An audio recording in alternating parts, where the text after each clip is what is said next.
Guys આ ચૂકે આપણે વાપીસ અને આજનો વિડીયો નોર્મલ જ રહેવાનો છે કે આપણે અત્યારે ઓફિસનો ટાઈમ થાય જવાનો, પણ અત્યારે આપણે ઓફિસે થોડી વાર લેટ જશું પણ જશું. ચાલ આજે આપણા CJP નામની જે કોકરોચ જનતા પાર્ટી હતી એ કોકરોચ જનતા પાર્ટી વિજય કરી જઈએ, ફાઇનલી જીતી દે કરી ગમે એ કરી પણ જીત હાસિલ કરી લીધી. એટલે આપણે આપણી કંપનીને જીત હાસિલ કરાવવા નીકળી જઈએ.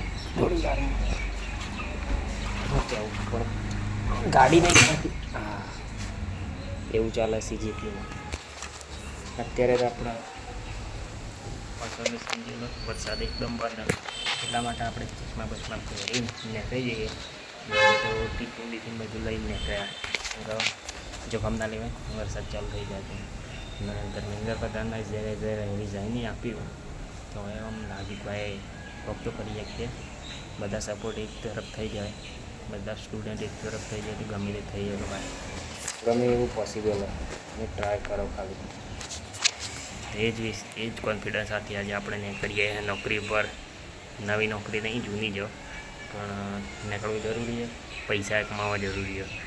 મેં કીધું આપણે તો છોકરા આવીએ રોડ ઉપર આવી ગયા ને તો હવે છોકરાને હંમેશા એમ જ કહેવામાં ભાઈ કમાતો નથી મેં કર, એટલા માટે આપણે ચશ્મા બચમાં લગાવી દે કોઈ જોવાનું નહીં. કેમ જોવાની મતલબ નહીં, આપણે ખાલી એક જ મતલબ પૈસા કમાવા, બીજાની વાતે ના રમવાનું, પોતાનું જીવન પોતે જીવવાનું, કઈ રીતના જીવવું, પોતાની મરજી, બધું જ પોતે કરવાનું. જેમ આપણે છોકરા આવીએ એટલા માટે, એટલે લોકો માટે ટેન્શનમાં ના રહેવાનું, એકદમ બિંદાસ રહેવાનું, જે થયું એ થાય, જે એન્જોય કરવો એ કરો, જે લાવવું એ લાવો, પોતાનું જે ડ્રીમ હોય એ પૂરું કરો. એ સાથે આપણે મળીએ, બરાબર. અત્યારે ઓફિસે જઈએ, નહીં તો પૈસા મારે નહીં આવે, મારે ગાડી અટકી જાય.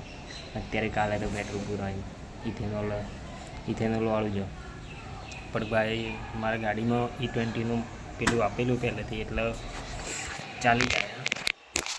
ખબર નહીં, આપણે તો ચાલી જાય ભાઈ ઇથેનોલ, પણ એટલું બધું ઇથેનોલ ના જોઈએ જે અપોઝિટ પછી ગાડીની કટકા રગડી નાખે.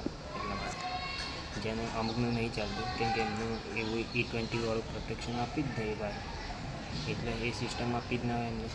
મને સિસ્ટમ E20વાળી આપેલી એટલે થોડું ઇથેનોલ ચલાવી લે, બાકી વધારે ઇથેનોલવાળું જે દાડા પેટ્રોલ આવી દાડા આપણી લંકા લાગી જવાય. એ જ વિડીયો.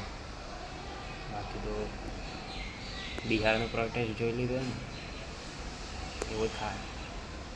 ગુજરાતમાં આપણે દિલ્હીમાં આપણે અહીંયા થોડા નોર્મલ રહે માણસો, કેમ કે સિટીમાં રહી જાય, ગામડિયા જેવા જ વાત થાય. પ્રોટેસ્ટ કરવા તો પૂરેપૂરો કરી નાખવાનો, મારવા તો પૂરેપૂરા મારવાના, એવું ચાલે છે. જે મને ગમી બિહારમાં જે પ્રોટેસ્ટ કરે ને ભાઈ, સિરિયસલી પોલીસવાળા ખુદ એમ કહેતા ભાઈ નાખી જવું પડે. એવું પ્રોટેસ્ટ દિલ્હીમાં થયો તો આમ લાગે જ ભાઈ, કેમ કે દિલ્હીમાં એ બધું નહોતું. દિલ્હીમાં તો નોર્મલ જ પ્રોટેસ્ટ હતું, તો પણ ગમે એ થયું તો એ અમને ડિઝાઇન તો આપી, તો ડિઝાઇન આપી ના હતી આપણે નહીં કરીએ, ડિઝાઇન આપવા નહીં કરતા, નોકરીમાંથી નીકળી. મેં વાત અમુક કમેન્ટ કરી દી, હો ભાઈ તે રિઝાઇન આપી દીધું. ભાઈ રિઝાઇન નહીં આપી, હું નીકળી જોબ માટે, જોબ કરવું એટલા માટે, કેમ કે તાણે પૈસા આવે તાણે કામ થાય, એટલા કોઈ નહીં આવતા મળીએ. ચાલો બીજી વાત.